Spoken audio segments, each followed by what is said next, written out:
Welcome to జ్యోతిష్. నిన్న నేను pastel colour చూపించాను కదా, సేమ్ ఫ్యాబ్రిక్లో ఇవాళ డార్క్ షేడ్, ఇది మంచి మిరపపండు రంగు చేయిస్తున్నానండి. సో ఇప్పుడు లైట్ పింక్, రాణి పింక్ షేడ్లోకి వచ్చింది. ఇంకొకసారి మేము డై చేసాము అంటే మంచి మిర్చి రెడ్ వస్తుంది.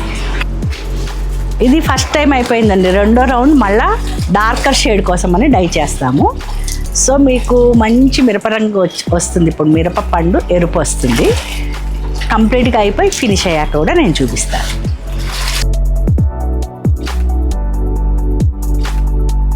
రెడ్ డై చేశాక అవుట్పుట్ ఇలా వచ్చిందండి. మంచి మిరపపండు కలర్ ఇది. సో పళ్ళు ఇలా మీకు డార్క్లోనేమో మీకు ఈ గోల్డ్ కలర్ బాగా ఎక్కువగా కనిపిస్తుంది. సో ఇంకా ఫినిషింగ్ బ్యాలెన్స్ ఉందండి. పాలిషింగ్ చేశాక అన్ని కలర్స్ తోటి నేను ఎపిసోడ్ ఇస్తాను. నిన్న పేస్టల్ కలర్ చూపించాను కదా, ఇవాళ డార్క్ షేడ్ చూపిస్తున్నా. డార్క్లో ఇలా ఉంటుంది, పేస్టల్లో అలా కనిపించకుండా. గోల్డ్ ఎక్కువ కనిపించాలి అంటే డార్కర్ షేడ్స్కి వెళ్ళండి, లైట్గా ఉండాలి అంటే పేస్టల్ షేడ్. దీనికి ఎక్స్ట్రా బ్లౌజ్ ఇలా ఇచ్చాను. రన్నింగ్ బ్లౌజ్ ఒకటి వచ్చేస్తుంది, ఇది ఎక్స్ట్రా ఇంకొక బ్లౌజ్ పీస్ ఇస్తున్నాను. సో మీకు డార్కర్ షేడ్ కావాలా, లైట్ షేడ్ కావాలా, మీకు ఏ కలర్లో కావాలి, నాతోటి స్క్రీన్ మీద కనిపిస్తున్న నెంబర్కి త్రూ వాట్సాప్ ఇంటరాక్ట్ అవ్వండి.